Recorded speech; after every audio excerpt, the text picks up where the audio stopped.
Ahora sí.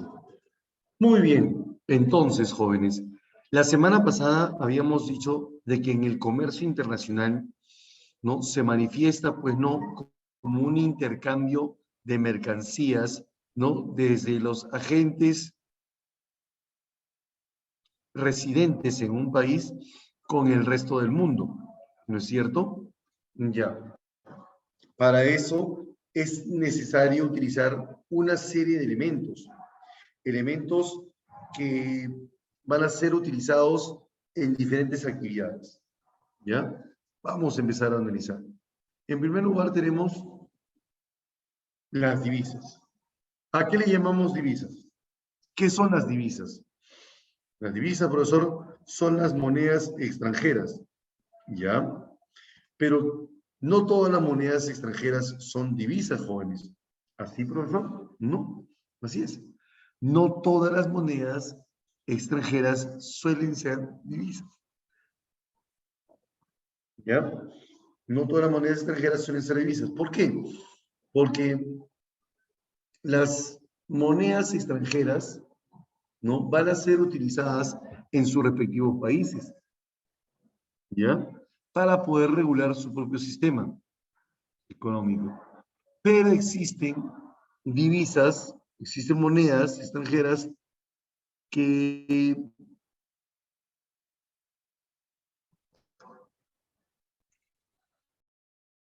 que los o que las divisas, en este caso, que los países suelen aceptarlo como un instrumento muy importante, ¿ya? Suelen ser aceptados como tal. Y es ahí donde se determinan como divisas, ¿ya? Las divisas son las monedas extranjeras, ¿ya? Pero que son de aceptación internacional, ¿ya?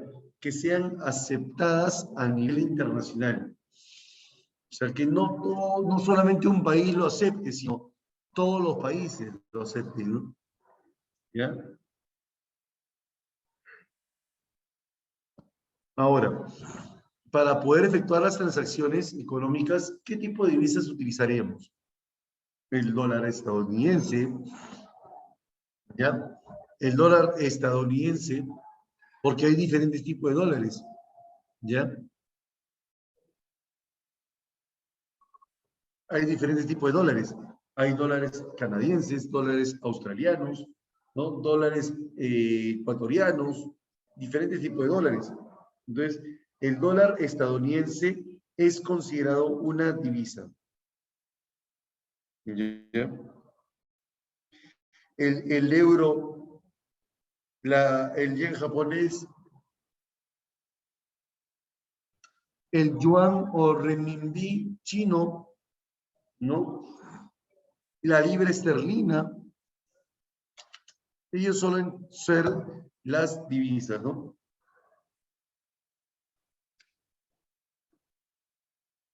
Muy bien.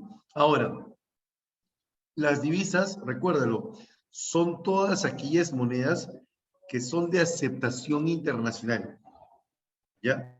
Aquellas monedas que son de aceptación internacional, ¿ya?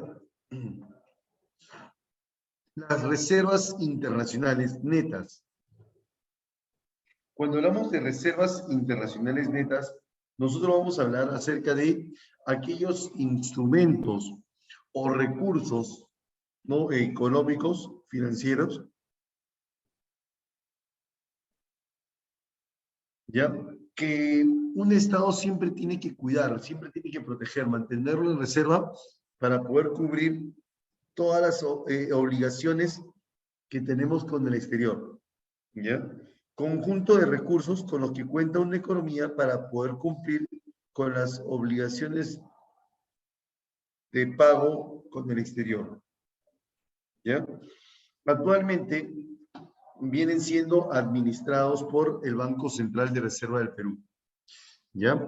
Otro dato importante es que estas divisas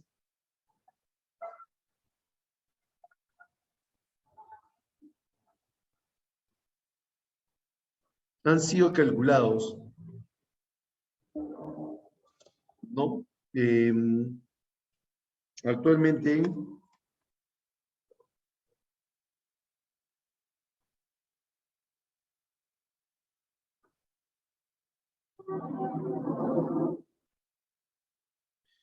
actualmente son de 75.316 millones. ¿Ya?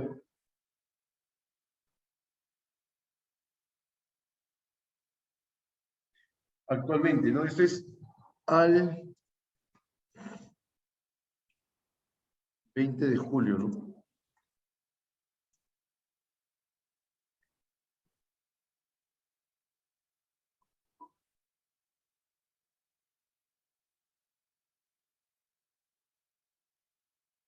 Ya, al 20 de julio del 2022.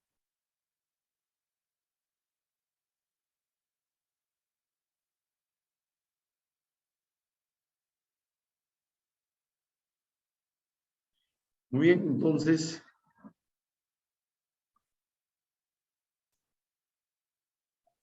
ahí está. Actualmente tiene un monto de 75.316 millones de dólares, ¿ya?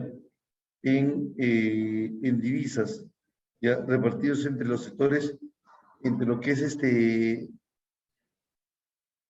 gastos importantes que realicen los agentes económicos, ¿no? ¿Ya? Las reservas internacionales se tienen que proteger, se tienen que cuidar.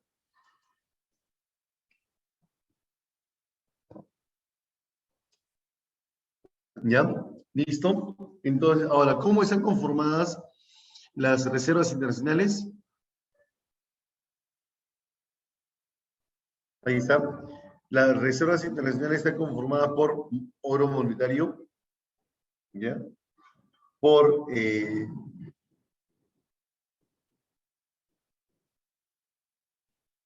divisas, oro monetario y por lingotes, ¿no? Y hasta tienen también documentos de internacional, ¿no? Los llamamos TEG, Derechos Especiales de Giro. ¿Ya? Es lo que nosotros vamos a considerar como el, las reservas internacionales, ¿no? Recuerda que las reservas internacionales eh, son administradas por el Banco Central de Reserva del Perú. ¿Ya? Muy bien, esos son los dos primeros elementos del comercio internacional.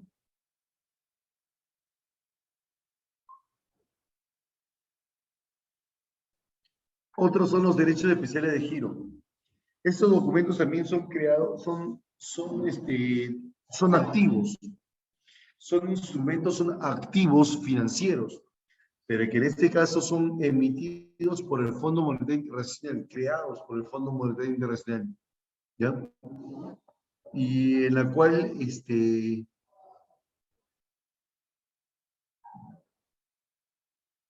fondo suele otorgarlo o suele asignarlo a los países miembros. Ya Perú es un país miembro de este fondo. ¿Ya? El Fondo Monetario Internacional eh, fue otorgando a los montos, a las entidades, ¿no? Para que puedan efectuar, pues, ¿no? Eh, ese dinero en caso sus reservas o su balanza de pagos sale deficitaria. ¿Ya? Entonces, desde 1970, el sector internacional en proporción a su cuota son regulados adecuadamente por los derechos especiales de giro, ¿no? ¿Ya? Su finalidad es cubrir el déficit en la balanza de pagos, ¿no? Es la finalidad de los derechos especiales de giro. ¿Ya?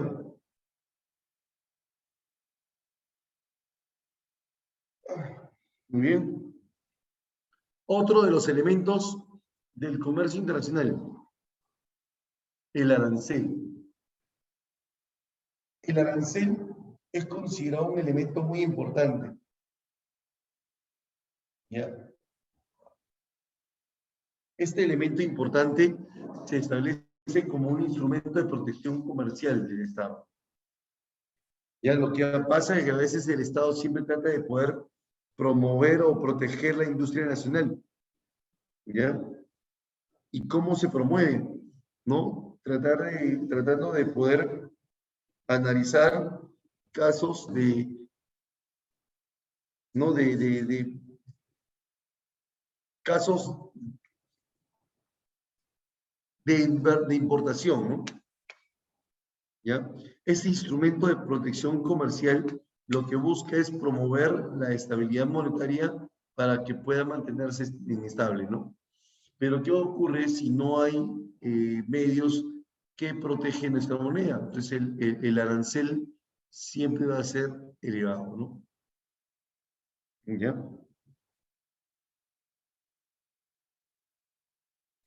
¿Ok? Entonces, el instrumento de protección comercial para poder regular los flujos del comercio, ¿no? Es un impuesto cobrado exclusivamente a los productos importados, ¿no? A los productos importados, ¿ya? Es el impuesto a la importación, ¿ya? Es el impuesto a la importación de bienes.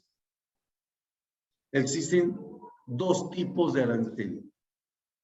El arancel ad valorem, ¿no? Que es aquel porcentaje que se aplica, ¿no? Sobre el valor de las mercancías importadas o compradas, ¿ya?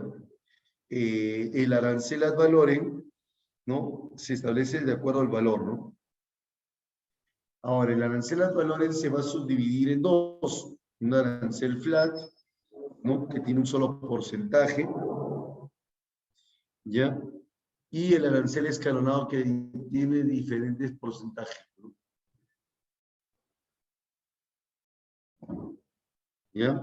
Entonces, el arancel ad valorem, de acuerdo al valor del producto importado, ¿ya?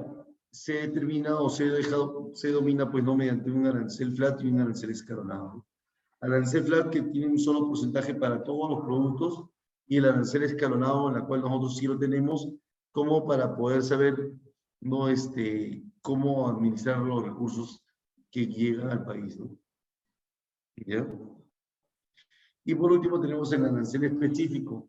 El arancel específico que grava sobre el volumen o la cantidad de estos bienes, ¿no?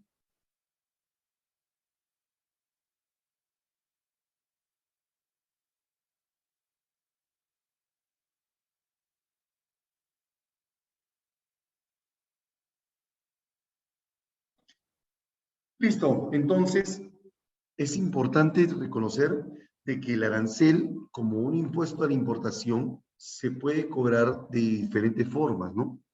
Ya de acuerdo al valor, o de acuerdo al volumen, o la cantidad de productos que se van a importar, ¿no? ¿Ya? El tipo de cambio. Esto se establece en el mercado de divisas. Existe un tipo de cambio. Ese tipo de cambio se denomina precio. Es el precio de la moneda extranjera en términos de monedas nacionales.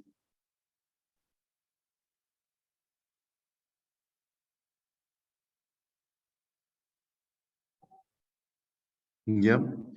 El tipo de cambio resulta ser el precio de la moneda extranjera en términos de monedas nacionales. ¿Ya? Ahora, el tipo de cambio se puede determinar de tres formas diferentes.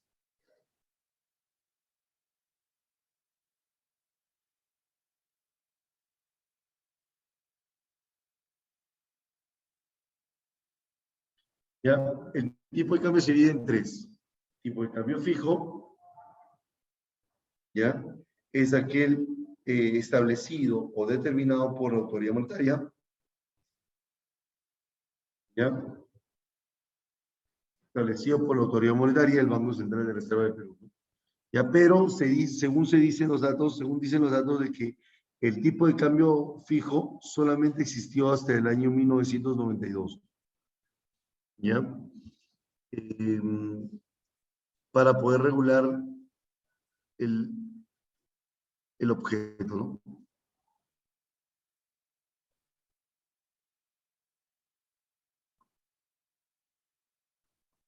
¿Ya? Ahora, el tipo de cambio fijo, al ser determinado por la autoridad monetaria, ¿ya? Determina un primer valor, pero en nuestro país no figura porque el Banco Central de Reserva del Perú tiene como finalidad preservar la estabilidad monetaria, ¿no? ¿Ya? Hasta 1992 el tipo de cambio era fijo. Ahora ya cada uno puede obtener productos de diferentes lugares, ¿no?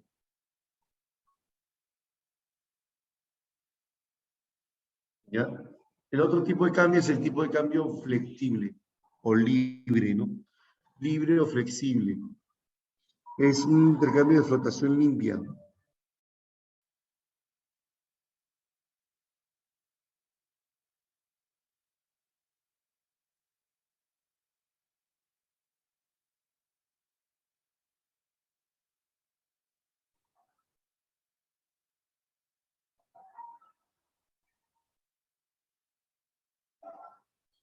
El tipo de cambio libre o flexible es el tipo de cambio establecido en el mercado, según las fuerzas de oferta y demanda, ¿no? Los mecanismos de oferta y demanda, ¿no? Esto se establece en el mercado, ¿no?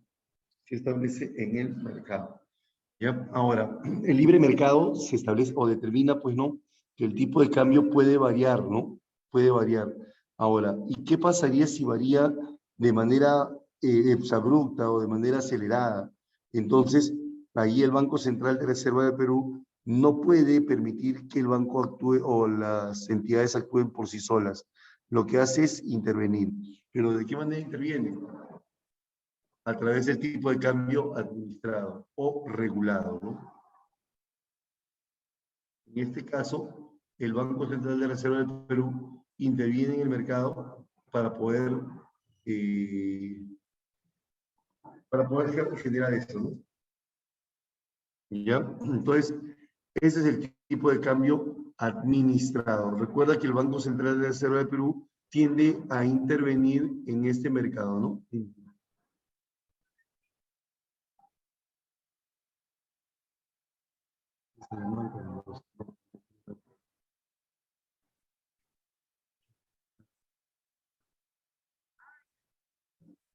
¿Ya?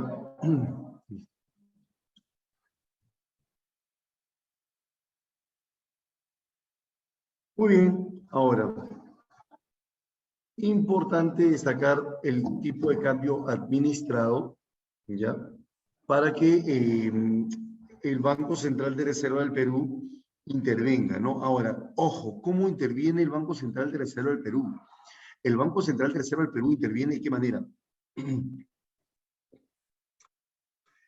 Lo que hace es, si el tipo de cambio libre, que es el mercado mismo, maneja los precios del dólar, ¿qué sucede si el precio del dólar sube y sigue subiendo?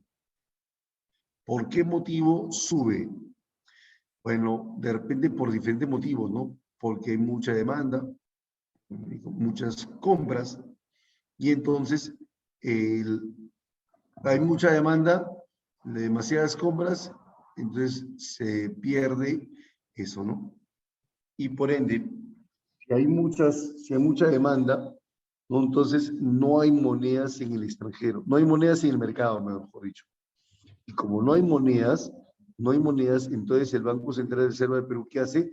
Como ve que el tipo de cambio está subiendo y subiendo y subiendo debido a la alta demanda, lo que hace el BCR es venderle dólares al mercado. ¿De dónde lo saca, profesor? Lo saca de las reservas internacionales.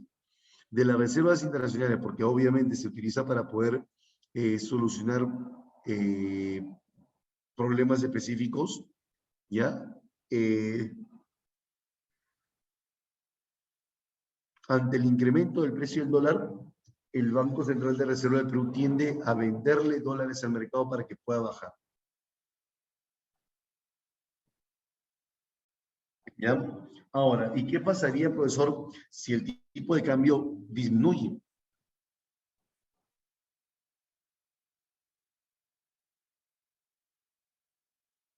Si el tipo de cambio disminuye, Entonces, y sigue disminuyendo, sigue bajando, el BCR agarra y interviene en el mercado para comprarle dólares al mercado.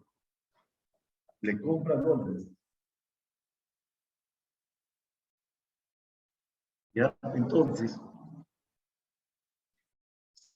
si el tipo de cambio sube, el Banco Central agarra de las reservas internacionales y le vende dólares al mercado. Ese es el tipo de cambio administrado, para que baje el precio del dólar.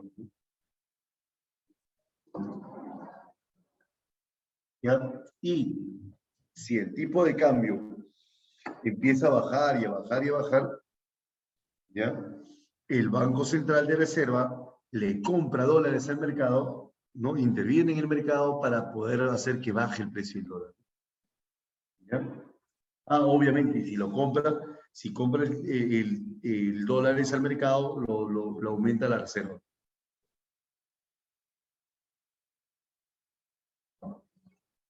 Muy bien, entonces, de esa manera se establece ese tipo de cambio administrado. Ahora, ¿qué sucede cuando el tipo de cambio tiende a variar constantemente? Esas variaciones generan perturbaciones monetarias, ¿no? O sea, genera una perturbación a la moneda nacional y además genera efectos en el comercio internacional. ¿Cómo se hace? Así. El tipo de cambio varía constantemente. Si el tipo de cambio sube, entonces nuestra moneda nacional se devalúa. Claro, si el Banco Central de Reserva del Perú establece el precio del dólar y lo sube, ¿no? Lo sube. Si el BCR sube el precio del dólar, entonces nuestra moneda nacional se devalúa. Pero, profe, eso no ocurre en nuestro país, ¿no es cierto? Así es, no ocurre en nuestro país. Como no ocurre en nuestro país, no hay tipo de cambio fijo, la moneda nacional no se está devaluando. Pero, profesor, entonces, espérate, el precio del dólar está subiendo, profesor. Claro, por las fuerzas de oferta y demanda. Ah, ya, o sea que el tipo de cambio es flexible. Así es. El tipo de cambio flexible aumenta si sube el precio del dólar en el mercado, ¿ya? Entonces, en ese momento nuestra moneda nacional sufre una perturbación monetaria llamada depreciación. ¿Ya? Y si el tipo de cambio administrado, o sea, si por las fuerzas del BCR cuando interviene, también no sube el precio del dólar, lo que la moneda nacional se va a ir depreciando. ¿A quién le conviene esto, profesor? A los efectos del comercio internacional. ¿Ya? ¿Y cómo se generan esos efectos? Se incrementan las importaciones y disminuyen las importaciones. ¿Ya? Es lo que sucede en el mercado cambiario, ¿no? ¿Ya? Entonces, nuestra moneda nacional se devalúa o se deprecia si en caso no sube el precio, ¿no? Ya en diferentes lugares, diferentes sectores. ¿Ok? Pero ¿qué sucede si baja el tipo de cambio? Si se reduce el tipo de cambio. ¿Qué sucede? Mira, reduce el tipo de cambio, entonces, ¿no? Entonces, nuestra moneda nacional en el tipo de cambio fijo se revalúa, ¿ya? O sea, ¿qué es lo que sucede? Que el tipo de cambio, ¿no? El precio del dólar, ¿no? O la moneda nacional empieza a ganar valor, ¿no? Pero esto tampoco va a suceder porque el Banco Central de Reserva no interviene o no determina el precio del dólar, ¿ya? Entonces, ¿qué sucede? Ya que en el mercado, si el tipo de cambio, en el mercado baja, entonces nuestra moneda se aprecia más, ¿no? Se genera una apreciación de la moneda. Esas son perturbaciones monetarias, ¿ya? Las perturbaciones monetarias, acuérdate que son la devaluación, la revaluación, la depreciación y la apreciación, ¿ok? Cuando sube o cuando baja el precio del dólar, nuestra perturbación monetaria nacional se establece de esa forma. ¿Ok? ¿Y a quién le conviene esto? A los importadores, pues. La importación le conviene que el precio del dólar baje, pues, ¿no? ¿Por qué? Para que así puedan gastar menos dinero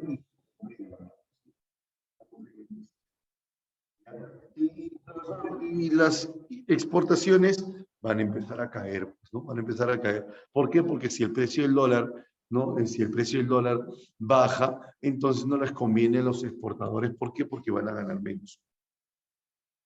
¿Ya está? ¿No? Entonces, estos son los cambios que se establece en el tipo de cambio.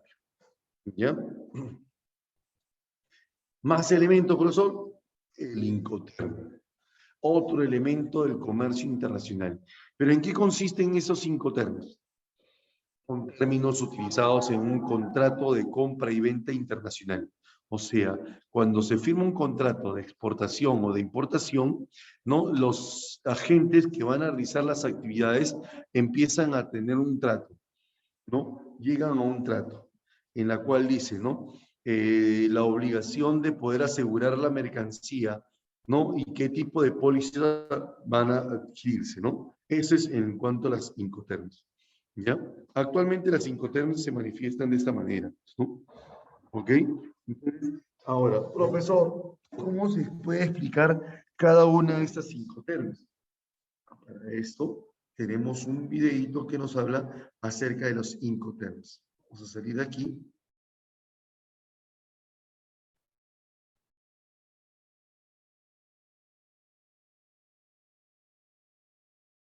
Y te voy a compartir un video que nos habla acerca de las Incoterms.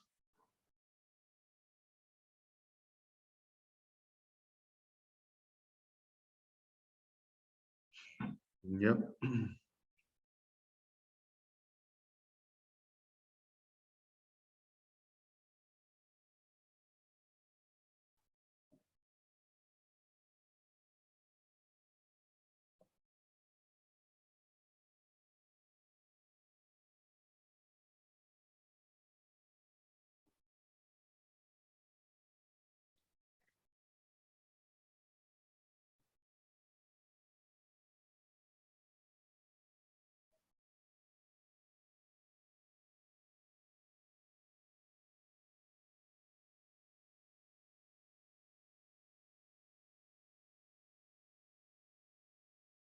Bien, vamos a compartir este videito, ¿ya?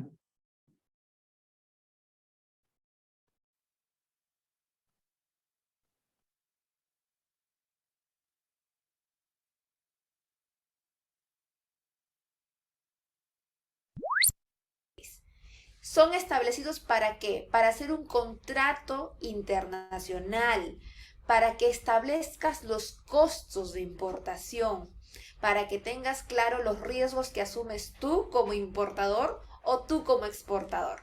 Veamos.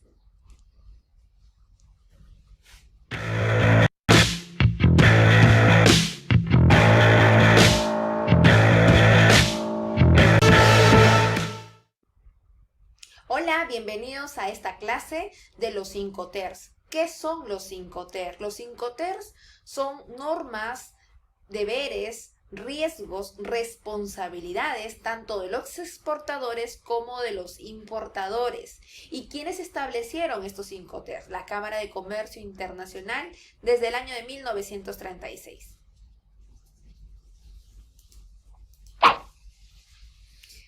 Ejemplo, si un exportador quiere venderle a un importador, ¿hasta dónde es responsable? ¿En su país de origen? ¿Dónde entrega la mercancía? ¿En su fábrica? ¿En su tienda? ¿En el buque? ¿Lo deja dónde? ¿Al transportista?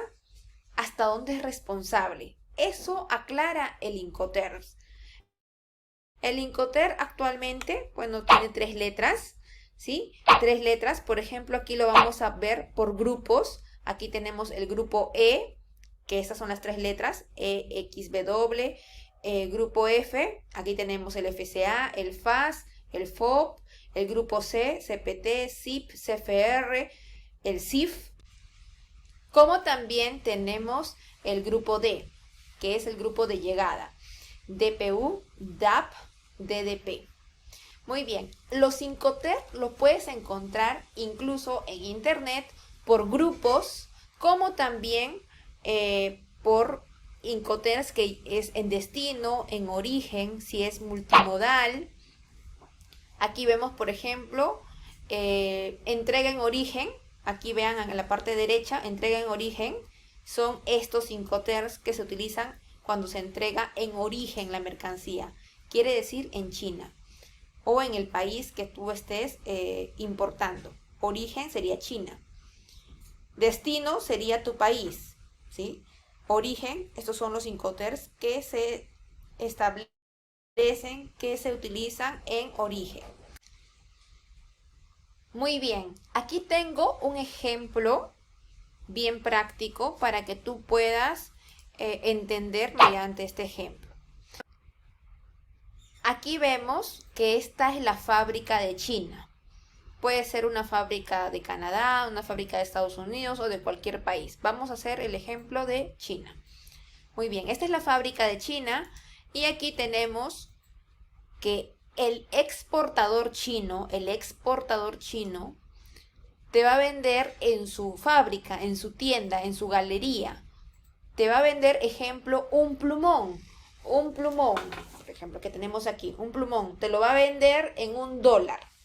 Sería $1 valor ex-work. Ex-work significa venta en su fábrica, ¿sí? Pero tú no estás en China como para ir a recogerlo, ¿cierto? Tienes que haber una logística, quien lo descargue, quien lo cargue esa mercancía, ya sea en furgón, en camión, en tráiler, o también llamado acarreo, más los gastos de exportación, porque en China también va a pasar trámites de exportación, va a pasar por la aduana, va a generar un gasto de exportación.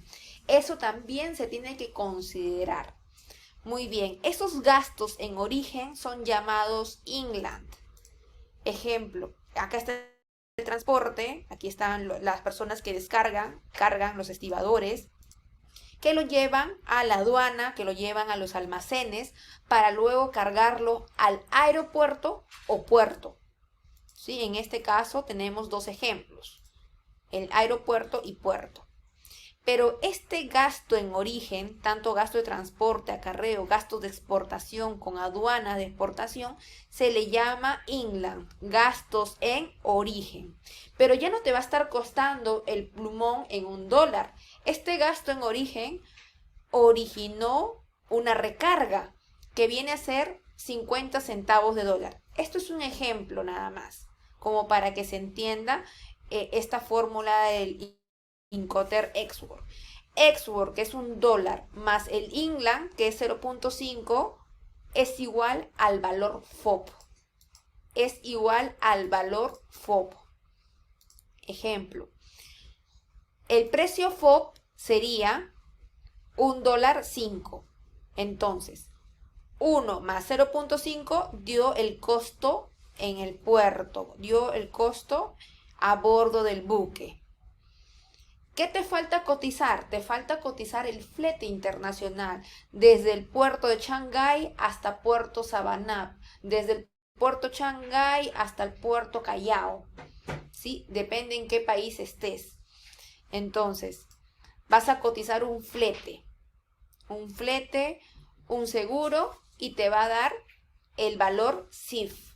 Va a aumentar el costo. Para eso también es muy importante los Incoterms, para que veas cuánto vas a hacer el costo, cuánto vas a ganar, cuánto vas a invertir, sobre todo cuánto te está costando. Es importante que tú sepas los Incoterms. Si tú quedas con tu proveedor en ex-work, ten en cuenta que no es un valor FOB. El ex-work le falta el valor de el inland, del gasto en origen. Si te cotiza en FOB, muy bien. ¿Qué te falta? El flete y el seguro. Y este flete y este seguro lo puedes contratar en tu país de destino. La pregunta sería, ¿dónde contratas ese flete internacional? ¿A quién acudes? Al agente de carga internacional. Este puede cotizar el flete desde Puerto Shanghái hasta Puerto Callao. Te va a cotizar el flete internacional.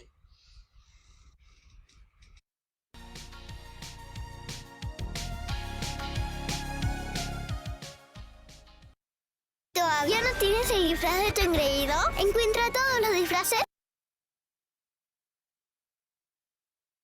Cabe resaltar que cuando es marítimo se utiliza el Incoterm FOB, pero cuando es aéreo, el similar al FOB es el FCA.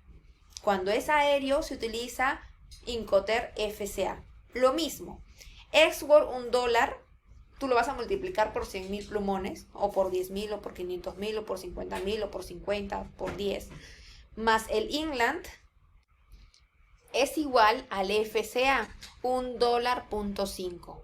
1 más 0.5 es $1.5. Ahora, tener en cuenta algo también. Si estás trayendo 100.000 plumones, van a entrar en un tráiler, un ejemplo. Pero si estás trayendo 50, puede entrar en un taxi. ¿Sí? Si estás trayendo menos cantidad, puede entrar en menos cantidad. O sea, en menos tamaño del furgón. Entonces, todas esas cosas tienen que ver en una importación para que puedas sacar los costos de importación. Es importante el peso, el volumen de la mercancía, que sepas para poder definir estos costos de importación. Muy bien, aquí tenemos el FCA más el flete más el seguro da el SIP. En términos aéreos se le llama SIP, en términos marítimos se le llama SIF. Aquí está, por ejemplo. Llegó al puerto, a los almacenes aduaneros y también tienen que llevártelo a tu casa, ¿cierto? O a tu fábrica o a tu almacén. Hacen unos costos logísticos en la parte de destino, llega al puerto, lo llevan a un almacén aduanero y hacen el trámite aduanero y lo llevan a tu casa, a tu almacén. Y de esta manera llega al destino. Ahora, recuerda que en términos de declaración aduanera, tú tienes que trabajar con tu agencia de aduana 10 a 15 días antes que llegue la nave. ¿Por qué? Porque tienes que declarar, tienes que enviarle tu factura, tu packing list a tu agente de aduana y pagar los impuestos 10 a 15 días antes. ¿Sí? 10 a 15 días antes. Con tu aéreo tienes que tener en cuenta que son 7 a 12 días de transporte. El marítimo demora 30 a 40 días en China. Entonces, si estamos hablando que tienes que declarar de manera aérea, también tienes que declararlo por lo menos unos 5 días antes. Apenas salga, ya tener en cuenta las fechas de que tienes que declararlo. Este tema de declaración se llama sistema SADA, sistema anticipado. Tienes que declarar en la aduana y antes que llegue la mercancía, pagar los impuestos. Cuando ya llega la mercancía recién a puerto, ya de acuerdo al canal que salió, porque ya pagaste los impuestos, genera un canal rojo, verde o naranja. Aquí lo revisa la aduana y con referente a observaciones, levanta las observaciones si es que tuviera y luego lo envían a tu casa o a tu destino. Aproximadamente el tema de desaduanaje demora 5 días. Aproximadamente. Esto es necesario que tú aprendas para una buena logística y la negociación y hagas los costos de importación. Espero que con este ejemplo hayas entendido. Vamos a pasar al siguiente ejemplo, que es ejemplo de Xwork. Cuando uno viaja a China, un ejemplo, o también haces una cotización con un chino y te quiere cotizar en su moneda, renminbi o yuan, ¿cómo haces? Ellos te cotizan un par de zapatos en 30 renminbis, esta cartera en 60 renminbis y este celular en 400 renminbis. Cuando tú lo quieres calcular de manera rápida, quiere decir que tú vas a sacar tu calculadora y vas a poner el tipo de cambio del yuan a dólar, del dólar al sol, por ejemplo, que en este caso es mi moneda. Vas a poner 30 renminbis entre dólar, lo conviertes a soles. Pero yo tengo una fórmula muy rápida para que tú sepas de renminbi a soles. ¿sí? Vas a poner aquí a la mitad. 30 renminbis es el costo del par de zapatos. Quiere decir que el costo en China de este par de zapatos es 15 soles. Si te dicen 60 renminbis, ¿cuánto sería?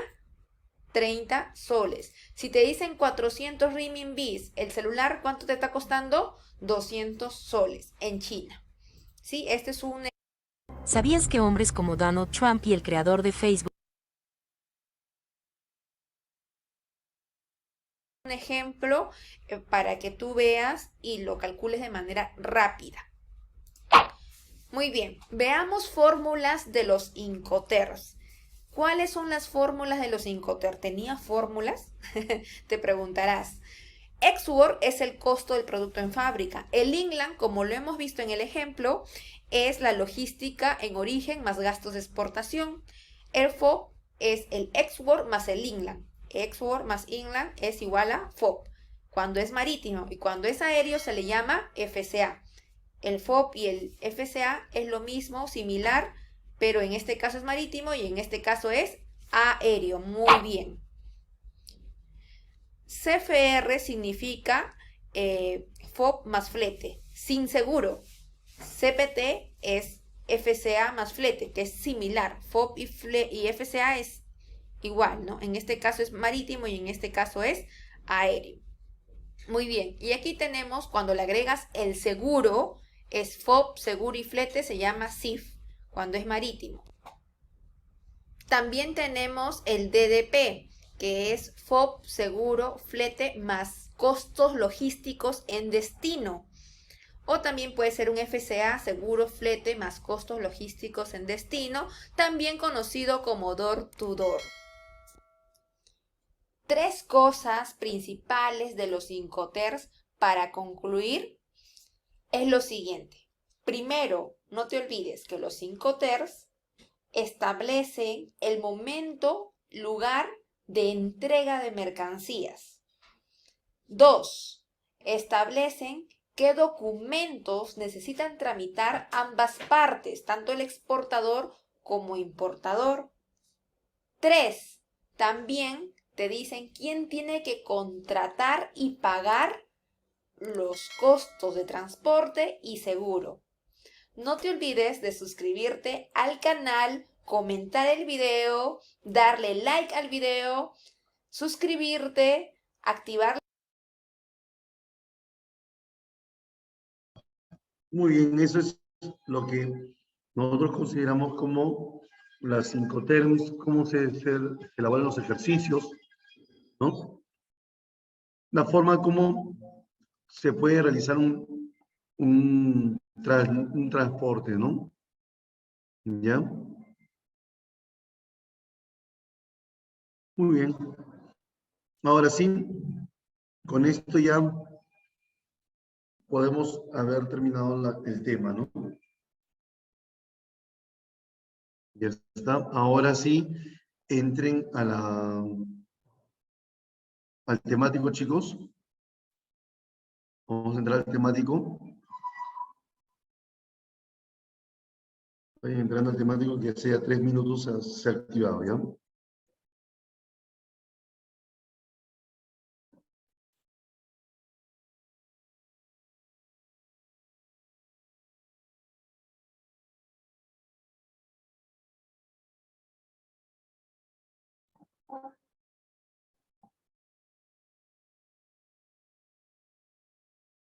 A ver.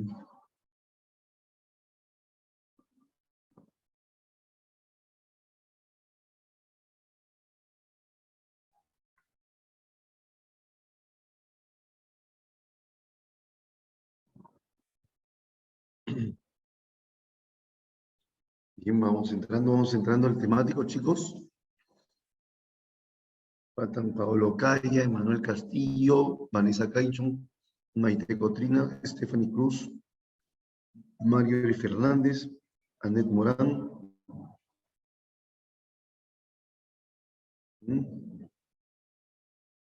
Si alguien ha tenido alguna dificultad, por favor avísenme para poder, ¿no?, cambiarle el tema.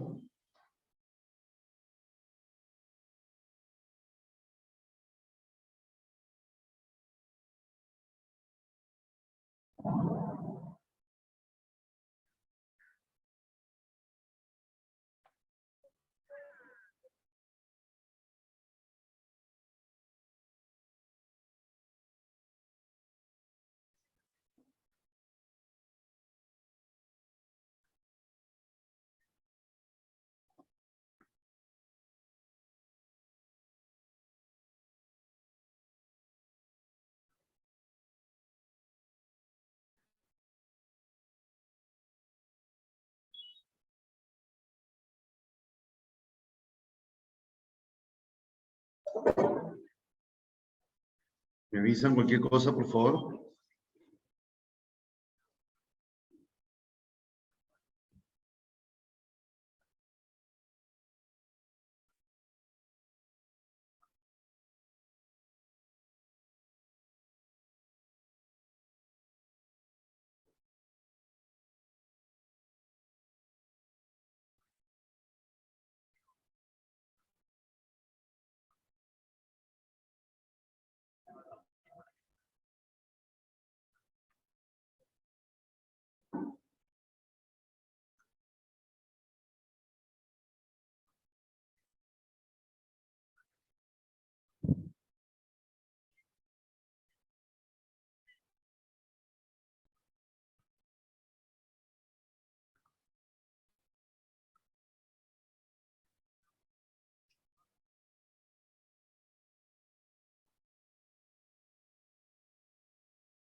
¿Me avisan cualquier cosa, por favor?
A ver, Dan. A ver.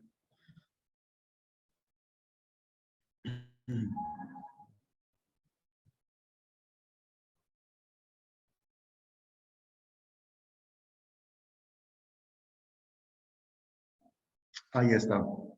Perfecto, Dan. Ya puedes descansar.